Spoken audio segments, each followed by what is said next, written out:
I am not Oswald. I am the Penguin. I am not a man.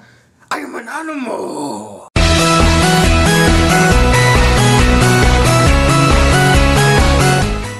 What up, y'all? It's the Black Critic Guy, and continuing off of my week-long Batman reviews, I present Batman Returns. So the basic premise of Batman Returns is, again, we follow Batman as he tries to stop the Penguin from taking over Gotham and has to deal with the woman known as Catwoman. I enjoyed this movie more than I did Batman, but again, it just doesn't feel like Batman to me. I mean, the biggest problem with this movie is it doesn't fix any of the problems that I had with Batman. Weak characters. Again, we have them. Wasted potential.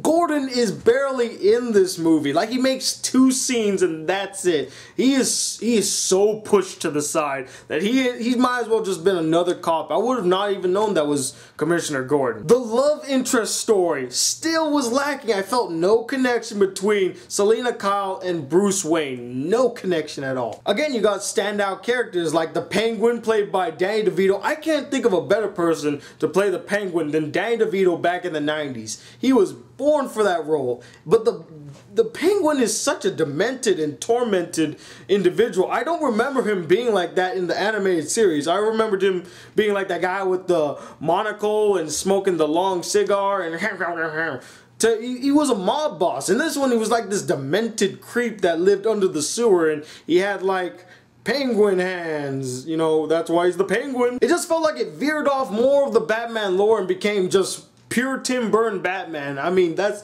the best way I could explain it, because there are so many things that I felt like, man, that would be in a Tim Burton movie. I mean, everyone's acting all weird and goofy. I mean, just like, what is this? This is not Batman. This is not what I'm feeling. And again, Batman feels like he's a secondary character in his own damn movie. Again, it feels like this movie's so Penguin-centric that it might as well just been called The Penguin Arrives instead of Batman Returns. And this goes back to my argument that I feel like Tim Burton just loves all of the Batman villains, but he's like, okay, I can't put in the Batman villains, I need Batman to show up, so write in the script that Batman shows up. Oh, okay, we got it now. I mean, he could definitely just make a movie that's centered around one villain and have Batman just sweep in now and again to beat him up. That would make like a awesome TV show, like, oh, the Penguin got foiled again.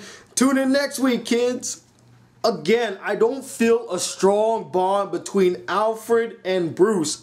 I don't feel it at all. But I will say that Alfred did more than just being a butler in this movie. I mean, he actually helped Batman in a couple of scenes, so I'm like, oh, okay, now he's actually acting like Alfred now. And I will say, I really enjoyed the scene where, like, you see Penguin just rising up to fame, and he's pretty much messing with the Batman along with Catwoman. When Catwoman comes onto the scene, man, Michelle Pfeiffer is hot. And you got Christopher Walken in this movie playing douchebag of a character. I hope that was a good Christopher Walken impression. And I really did like the character, although I don't think I like the character based on his character, just because it's Christopher Walken and the way that he talks is just so intriguing to hear. So overall, again, this movie just feels like blah to me. And you could say that because I saw Batman Begins and The Dark Knight, that of course it would be blah to me. And maybe back then you might have fully appreciated it. But to me, it just doesn't stand the test of time. It's nothing memorable to me. Again, so I'm gonna give it a 3 out of 5 stars. It's okay. And I bet you're all wondering, wait a minute, but you gave Batman a 3 out of 5 stars and you said you liked this one a little better. I did like this one a little better, but again, it just didn't fix any of the problems that I had with the first one, that it wouldn't even garner it another like point up. And that's why I gave it a 3 out of 5 stars. But anyway, what did you guys think of this movie? Did you like it a lot? Did you hate it? Did you grow up with this movie and you enjoyed it? And also let me know, who is your favorite Batman love interest? Comment below and let me know. Anyway, I'm the Black Critic Guy, bridging the gap between movies and anime reviews. Till then, peace, YouTube.